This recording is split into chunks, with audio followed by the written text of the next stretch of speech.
Hello children, welcome to the class.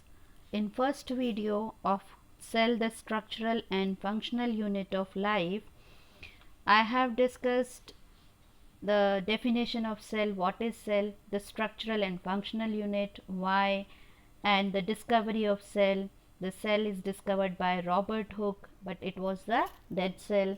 Then Anton von Leeuwenhoek, which constructed the simple microscope and studied the live cell. Then the light microscope, electron microscope. So that we have completed in the previous part. Cell theory, prokaryotic and eukaryotic cells, their difference, cell shape, cell size, and cell number. All this we have studied in the first part of this chapter. Now this is the second video where I will explain you structure of a typical cell. So although cells of different organisms differ in structure, cells within the body of a multicellular organisms differ in shape, size, and functions. In spite of these differences, every cell shows the same basic structure. Okay, so this same basic structure we will study here, that the cell structure comprises individual components with a specific function essential to carry out life's processes. These components are cell wall, cell membrane, cytoplasm, nucleus, and cell organelles. So we will study all these structure of a cell in detail. We will start from the cell wall. What is cell wall? Cell wall is the outermost boundary in plant cell. Cell wall is found in plant cell only. This is the prominent part of the plant cell structure, and this is made up of cellulose, hemicellulose, and pectin. Cell wall is present exclusively in plant cells. So you just underline this point in your book also, that this is exclusively found in plant cell. It protects the plasma membrane and other cellular components. So it is an outer, rigid, protective, supportive covering of the plant cell. So this you underline in your book, that outer, rigid, protective, and supportive covering of the plant cells. And the cellulose which is present in it, this cellulose provides mechanical strength and rigidity to the cell. Cell wall provides shape and support to the cells and protects them from mechanical shocks and injuries. So these are the functions of the cell wall, that this is a rigid and stiff structure, provides shape and support to the cell, protects cell membrane, internal structure, and this cell wall is freely permeable structure. Freely permeable means allowing the substances to move in and out of cells without hindrance. Means without any problem the substances move in and out through this layer. So it allows all the substances to pass through it. And the main function is it provides rigidity and mechanical strength. So understood? The cell wall, its structure, and the functions of the cell wall. We will see here in the diagram that this is the section of a plant cell, and this is the outer boundary which is cell wall. And this cell wall, it has inner covering. This is cell membrane, and all other cell organelles, they lie inside the cell membrane. So next layer we will study is plasma membrane or cell membrane. So every cell is bound by a thin delicate membrane called cell membrane or plasma membrane. It is the outer covering of animal cell, okay, while second outer covering to the plant cell. Understood? In animal cell, the outermost boundary is the plasma membrane or cell membrane, but in plant cell it is cell wall. So in plant cell, cell membrane present inner to the cell wall. It is also referred to as the plasma membrane. This cell membrane is the flexible structure and helps in taking or engulfing food and other substances from its external environment through the process of endocytosis. Now we will see its structure here.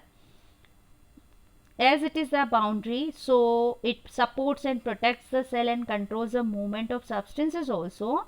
And further you see, structurally proteins and lipids are present in it. In cell wall we have studied that cellulose is present, but in the plasma membrane proteins and lipids are present. Now structurally it is a porous membrane, means it has pores in it, which permit the movement of selective substances in and out of the cell. Hence it is known as selectively permeable membrane. So this is functional difference between the cell wall and cell membrane. As you know, the cell wall allows all the substances to pass through it, so it is freely permeable, while plasma membrane allows selective substances to pass through it, so it is known as the selectively permeable membrane. And you know, it bounds the semi-fluid contents of the cell, protects the cell from injury and provides outer boundary to the cell. All these are the functions of cell membrane. Next we will study cytoplasm. Cytoplasm is the house of cell organelles. The space between the plasma membrane and the nucleus is filled by a translucent, homogeneous, semi-liquid is known as the cytoplasm. So cytoplasm is a thick, clear, jelly-like substance present inside the cell membrane, and most of the chemical reaction within a cell take place in this cytoplasm. So it is the site where chemical reaction takes place. The cell organelles such as endoplasmic reticulum, vacuoles, mitochondria, ribosomes, they are suspended in this cytoplasm, and it helps in intracellular distribution of molecules. Intracellular means within the cells. So distribution of molecules, enzymes, nutrients takes place. And it also helps in the exchange of materials between the cell organelles. Breakdown of glucose also takes place in the cytoplasm. Biosynthesis of nucleotides, proteins, fatty acids also takes place in cytoplasm. Now we have one more term to study here, protoplasm. As I said you that cytoplasm is the fluid filled where between the space between the plasma membrane and the nucleus. Then what is the protoplasm? Actually protoplasm is the living substance containing cytoplasm and the nucleus, means nucleus also has its fluid content which is known as nucleoplasm. So this cytoplasm and the nucleoplasm, it is termed as the protoplasm. So understood what is protoplasm? The living substance containing cytoplasm and the nucleus in a living cell is called as protoplasm. And the chemical composition of protoplasm, it varies from one cell to another.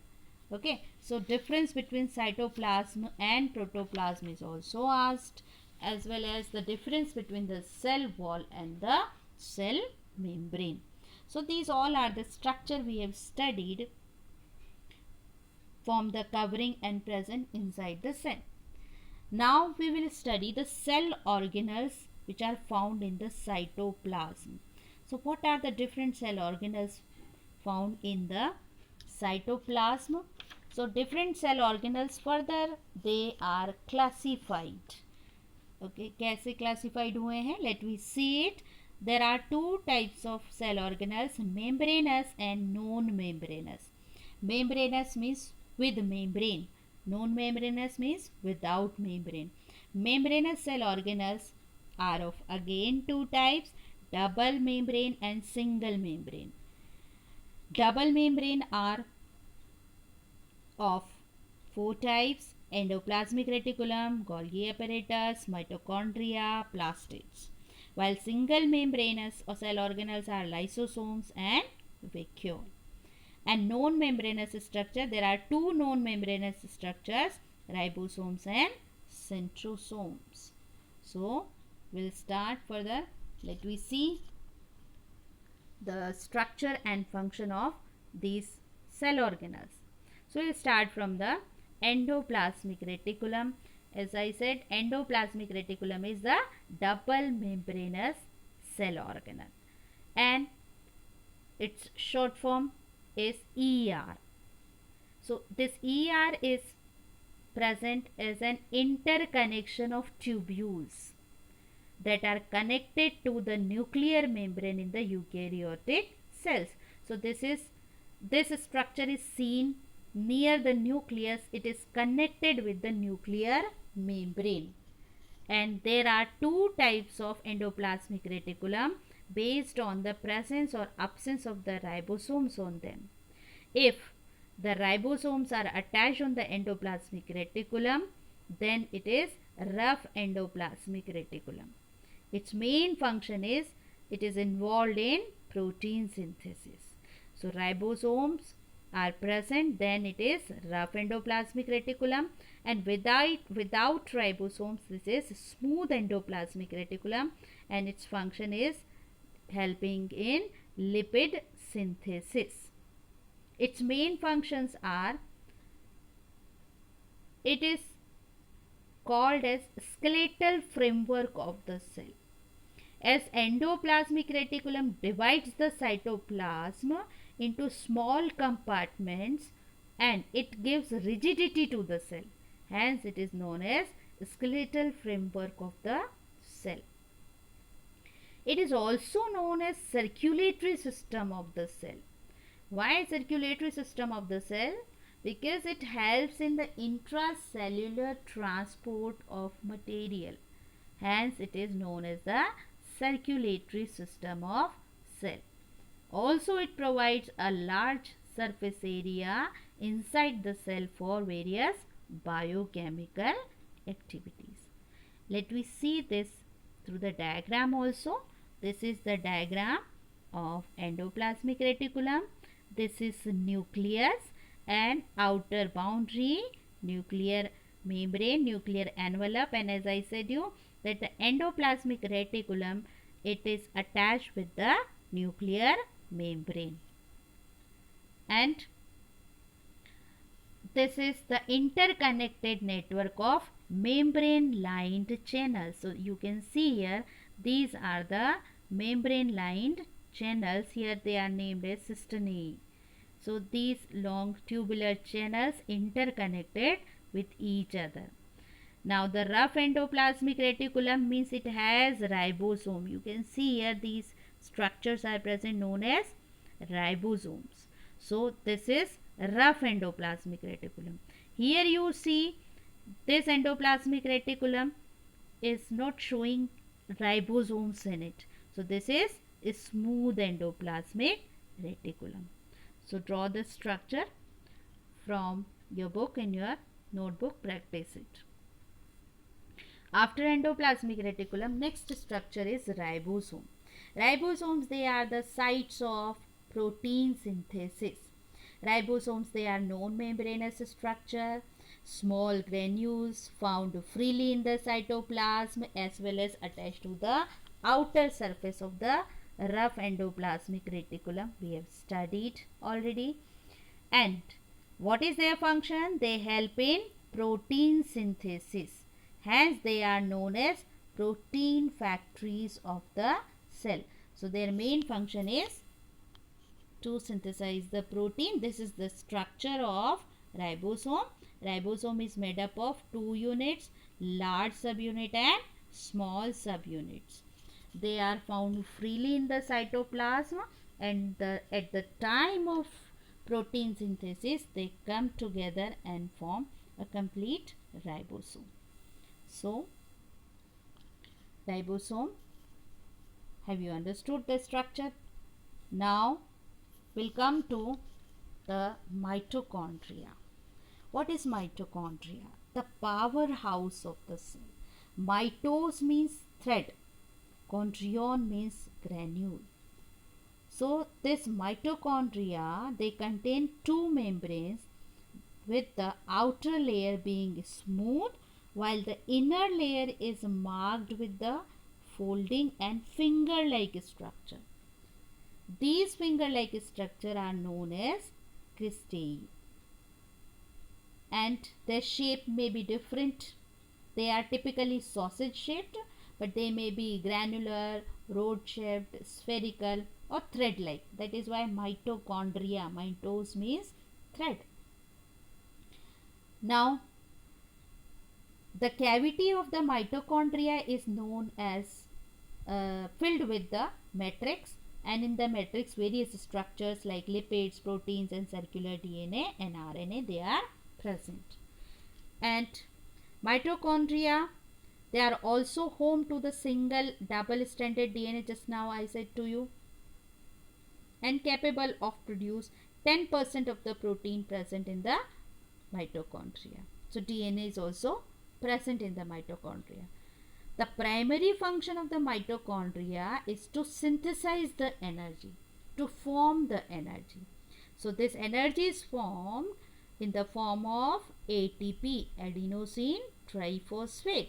These are energy molecules, energy pockets, which are required by the cell for proper functioning, because they provide energy. And because of this, this is known as the powerhouse of the cell. So how is this ATP synthesized?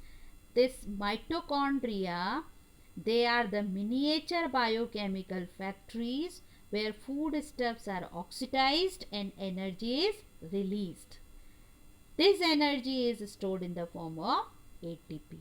So understood mitochondria. Now its structure I will show you one more time.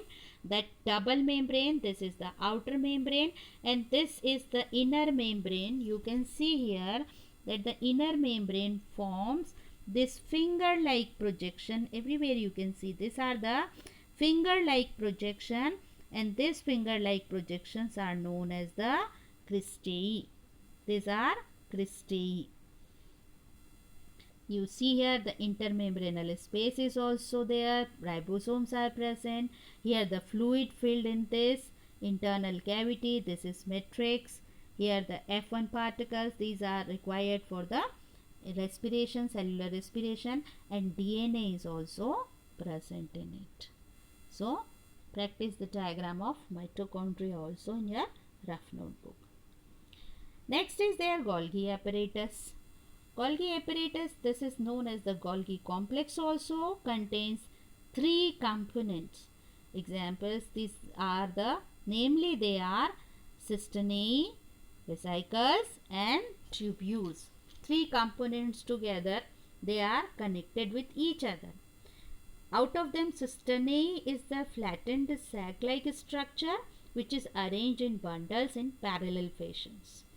Flat structure and run parallelly. Tubules are present as the tubular structure, and branched one, they radiate from the cisternae. So they radiate from a cisternae, come out from them. Vesicles, they are the spherical bodies. So these three structures, cisternae, tubules and vesicle, together connected with each other and form the Golgi apparatus. What are the functions? Here the main functions of the Golgi apparatus, it helps in secretion and storage of secretory material. So as it helps in the secretion of various materials like mucus, enzymes, hormones and the material synthesized near endoplasmic reticulum is also transported to the various target sites inside and outside through the Golgi apparatus only. So it is known as the delivery system of the cell also, and it helps in the storage of the secretory products also. So it helps in the secretion of the substances also and helps in the storage of the secretory products also. Let me see its structure through the diagram again. You can see here these are the spherical vesicles, and these are newly formed vesicles, secretory vesicle, and these are the cisternae. So cisternae, tubules and vesicle together they make the Golgi apparatus. After this, the next structure is plastids. What are plastids? Plastids are double membrane organelle which are found in the cells of plants and algae. So this is the structure, or these are the structures found in plants only. Plastids are responsible for manufacturing and storing food. So we'll see there are three types of plastids: chromoplast, chloroplast and leucoplast. I will explain you all these three now. That chromoplast, this chromoplast is the colored plastid. Chroma means color, plasto means formed. So they are fat soluble yellow, orange, red pigments. They have this fat soluble yellow, orange, red color pigments in them, and they are mostly present in petals and fruits. So their main function is to provide color to flowers and fruits. So here the main function is to provide color. Who provides color? Chromoplast type of plastids. Next is the type of that coloring pigments present here in the chromoplast. They are xanthophyll and carotene. Xanthophyll, they are yellow colored pigments, and carotene, they are orange red pigments. And sometimes you would have seen the blue, violet, purple color also. So this is due to the coloring pigments of these colors dissolved in the cell sap, which gives that color to the plant part, mostly flower. So these are anthocyanins. Next is the chloroplast. Chloroplast is the green pigment. Chloros means green. So they possess photosynthetic pigment chlorophyll and carotenoid. So chloroplast is green in color. Why? Because chlorophyll is present in it. They form bulk of the green parts of the plant. They trap solar energy, light energy, and absorb carbon dioxide for manufacturing food through photosynthesis. Chloroplast also contain other pigments, DNA and RNA. Next is leucoplast. And what is the function of chloroplast? Photosynthesis. Next is leucoplast. Leucoplast, they are colorless plastids because leukos means white. So they have no pigment and are named on the basis of substance they store. What do they store? They store starch. Cells of potato have a ton of large amount of leucoplast. So understood? The function of leucoplast is the to store food in them. And the green plastids, they are the chloroplast, help in photosynthesis, hence they are called as kitchen rooms of the cells also. So understood the plastids and different types of plastid. Now we will see the structure of one of the plastid, green plastid, which is chloroplast. You can see here this is also double membrane structure, outer membrane, inner membrane. Fluid is present in it, which is known as the here the matrix. Okay, fluid lie here. That cavity is known as the stroma here, and this stroma has various disc-like structures. These disc-like structures, they are known as grana, and these grana, they are made up of the unit known as thylakoid. So So many thylakoids together they form the grana. So this structure also you practice in your notebook. Now the next structure we will see here, centrosome and centrioles. What are these centrosome and centriole? They are naked protoplasmic structure, means they are non-membranous structure, and each centrosome it is consist of two centrioles lie right angle to each other. I will show this through the diagram also. The next slide. What are the main function of the centrioles? Initiate and regulate cell division. Helps in the spindle formation during cell division. So they are important for the cell division.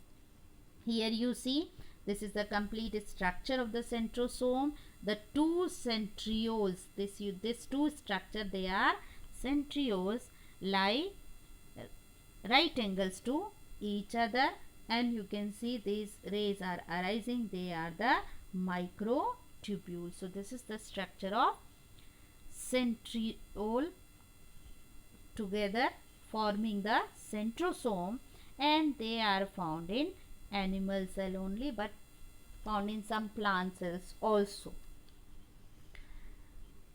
Now the next structure we will study, lysosomes. What are lysosomes? Lyso means digestion, soma means body.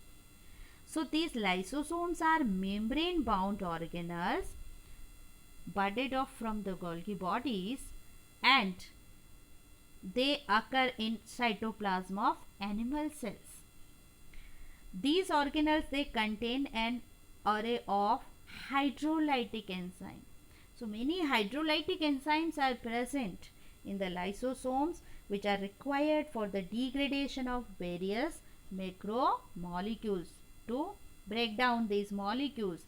So they help in the intracellular digestion by destroying and digesting foreign substances around them. Hence they are known as the suicide bags of the cell. They help in intracellular digestion. The enzymes present in them, they digest the foreign particles, and they digest stored food substance also during starvation of the cell. Starvation means when the cell does not get proper food. They bring about cellular breakdown and associated with aging also. Here you see the structure of the lysosome. You can see this is the outer membrane and the enzyme. These are basically protein. So they are present in the lysosome. So lysosome is over. Now we will see the next structure, vacuoles. What are vacuoles? Vacuoles, they are the fluid-filled membrane-bound spaces in the cytoplasm. They are also membrane-bound, single membrane. Like the lysosome is also the single membrane structure, vacuole is also the single membrane structure, and the vacuole is surrounded by a membrane. This is known as the tonoplast. Now it encloses fluid called cell sap. So the fluid present in the vacuole termed as the cell sap. What does it contain? It contains inorganic material like water, organic material, nutrients, enzymes, and the pigments. Many more substances are stored in the vacuoles. What are the functions of the vacuole? So the vacuole, they help the cell to remain turgid.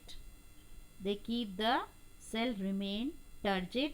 They play important role in the growth of the cell as they cause elongation of the cell, means that length of the cell increases due to this turgid vacuole.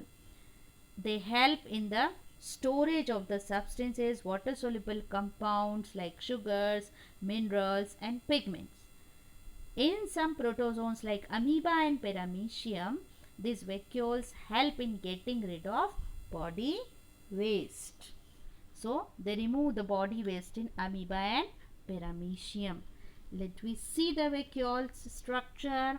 One more thing here I will tell you children, that the vacuoles, these are found in large size in the plant. In plant cells, small vacuoles, they fuse and form a single large vacuole. So you can see in the structure of plant cell also, the single large vacuole we will draw in the center of the plant cell. This is the outer membrane, tonoplast, and the small vacuole, central vacuole, and this is the fluid filled in the vacuole. This is cell. These vacuoles are small in the animal cell. So this is the difference in the vacuole in animal cell and plant cell. And one more thing is there, that these vacuoles are the non-living part of the cell. They are non-living. Remaining organelles which we have studied, they are the living one. Next we will come to the structure nucleus. What is nucleus? A spherically shaped, centrally placed. In animal cell we draw it in the center. In plant cell it is shifted towards that one corner of the cell, because in the plant cell vacuole is larger one and placed centrally. So nucleus is spherical shaped, double layered membrane are present in it, which is known as nuclear envelope. It separates the content in the nucleus from those in the cell cytoplasm. The fluid which is present in is known as the nucleoplasm, and the nuclear material present in it is known as the chromatin, and this chromatin is made up of DNA and protein. This DNA, it forms the cell chromosomes during cell division. One more structure is present in it, the nucleolus. The nucleolus, which is responsible for synthesizing the cell ribosomes and help in the protein synthesis. I will show you all this structure in the diagrams also. Before that, we will discuss the functions. That nucleus is nucleus contains DNA, as I said you. DNA is made up of the genes. Genes are the functional part of the DNA, and these genes are the carriers of heredity. Carriers of heredity means they transfer characters from parents to the next generation. So they are the carriers of heredity. As well as nucleus controls cell metabolism. It controls all the activity of the cells. Hence it is known as the master or director of the cell. These are the key terms, you learn them. That nucleus is called as the master or director of the cell. Why? Because it controls cell metabolism and other activities of the cell. It regulates various life processes also of the cell. The genes which are present in the DNA, they are carriers of the heredity. All variations, they are caused by changes in the genetic material present in the nucleus. Chromatin part, it is responsible to have the genetic information which is required for growth, development of an organism, its reproduction, metabolism and behavior. So let me see it through the structure also again. That double membrane, I said you, this is the outer membrane and this is the inner membrane. And this nuclear membrane has pores in it. Everywhere you can see pores are there. These pores are known as nuclear pore, through which it makes continuity or connectivity with the other cell organelles present in the cytoplasm. And this is chromatin material, which is made up of the DNA and protein. This chromatin network is the tangled fibrous mass of thread-like structure, and these thread-like structures, they condense and become ribbon-like to form chromosomes. So this chromatin material, it forms chromosomes during the cell division, and each chromosome has two similar threads attached to the centromere, and this chromatin is made up of DNA molecules and the protein. And number of these chromosomes, they are always constant for the particular species. So understood, children? Chromosomes, they are formed by the condensation of this chromatin network present here during the cell division, and the number of chromosomes, they are always constant for a particular species. For example, in human beings the number of chromosomes are 46, or in the garden pea it contains 14 chromosomes, in onion 16 chromosomes, in maize 20 chromosomes, etc. Now you'll see one more thing here, the fluid present in the nucleus, this is nucleoplasm, and this both the membranes together they form nuclear envelope. Here you see one more spherical structure in the nucleus, this is known as the nucleolus. Nucleolus is a dense round structure attached to the chromatin fibers. You can see here the network of the chromatin fiber here. Nucleolus may be one or more in number, and it is not bound by any membrane. It is rich in proteins. What does nucleolus contains? Rich in protein and RNA. RNA means ribonucleic acid. And what is the function of this nucleolus? It helps in protein synthesis by forming and storing RNA. So understood, children, about the nucleus, its structure, the outermost boundary, nuclear envelope, nucleoplasm, chromatin network which forms the chromosome, and the nucleus. And this is known as the master or director of the cell. So students, we have studied all the cell organelles, their functions, and now we will come to the plant cell and animal cell, and the difference between the plant cell and animal cell. As I discussed during the explanation of some cell organelles also, that what are the different that cell organelles are there which are found only in the plant cell, some are found only in animal cell. One more time we will revise. These are the diagrams of plant cell and animal cell. You have these diagrams in your book also. Practice them, draw them, and I will show you all the structure here. This is the outermost boundary in the plant cell, cell wall, while the outermost boundary in the animal cell, this is the plasma membrane. And the various structure in the plant cell, Golgi vesicles are there, they are known as the dictyosomes also. Ribosomes are present, smooth endoplasmic reticulum, this is nucleus. Here also you will see in the plant cell nucleus, nucleolus is present. Here the rough endoplasmic reticulum, this is smooth endoplasmic reticulum, you can see here. These are the centrioles. Here centrioles are absent, but it has the chloroplast. These are the chloroplast exclusively present in the plant cell. Mitochondria are present in both the cells. This is the large vacuole present in the center of the plant cell. You can see here. In animal cell, here it is the nucleus, but in plant cell, this is the largest organelle here, vacuole, which keeps the cell turgid. And these are the amyloplast starch grain, so store the starch in them, and remaining structure are similar in plant cell and animal cell. So what are the basic difference in the plant cell and animal cell? That the animal cell does not consist of cell wall, while the plant cell has definite cell wall made up of cellulose.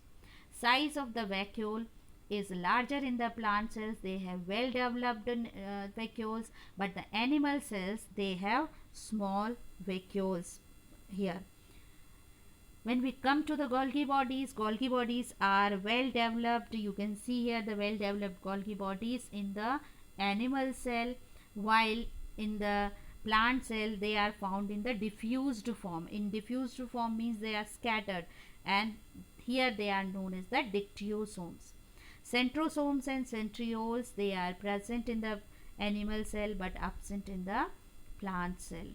Plastids I discussed already, they are present in only plant cell, not in animal cell. While the reserve food means the food which is stored in the cell for further use by the cell.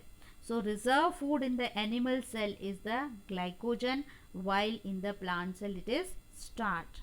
And the cytoplasm of the animal cell is dense, more granular, it fills entire cell, while the cytoplasm in the plant cell is not so dense, only a thin line of cytoplasm is arranged at the periphery. So these are some basic differences in plant cell and animal cell. So draw the diagram, practice the diagram in the book, and given in the book, these diagrams are given in the book, so practice in your notebook. And now we will discuss the functions of the cell. As you have studied all the cell organelles and their functions separately, now we will study the function of a cell in the body of living beings. So mainly two functions, growth and reproduction. Growth is the result of new cells being produced by cell division. So during cell division, new cells are produced, and these new cells, they are added to increase the bulk of the body of an organism, and this is called as the growth. Reproduction, you know reproduction here, an organism reproduces sexually or asexually to produce the offspring of its own kind. So here the sexual reproduction, the formation of male and female gamete, they are also the cells. They fuse and form the zygote. Zygote is also a cell. Zygote undergoes many divisions and form the complete organism. So this is taking place by the cells only. Now functions of cells in the plants. In plants, cells help in the absorption of minerals, production of food, like the chloroplast present in the cell, which undergoes photosynthesis and forms the food, and the various chromoplasts, they provide color to the flowers and fruits. And the stomata are there, they are also made up of guard cells, help in the opening and closing of the stomata. In human beings, the functions of the cells are, they help in movement. Like in plants there is no movement, but in the human beings movement is there with the help of the muscles. Tasting of food, taste buds are present on our tongue, which help to taste the food. Cells present in our digestive system, glands, they digest the food and also absorb the digested food. And cells present in our body, they help in the transport of oxygen. For example, hemoglobin present in our blood, it transport oxygen to the different parts of the body and helps in the thermoregulation also. Thermoregulation means the body temperature is maintained. Thermo means temperature, regulation means to maintain. So certain cells in our body, like the sweat glands are there, they help to maintain the body temperature. So these are the functions of cell in all the organisms, living organism. So children understood. So you revise all these concepts again from the book, and whatever doubts you have, you discuss. You can ask in the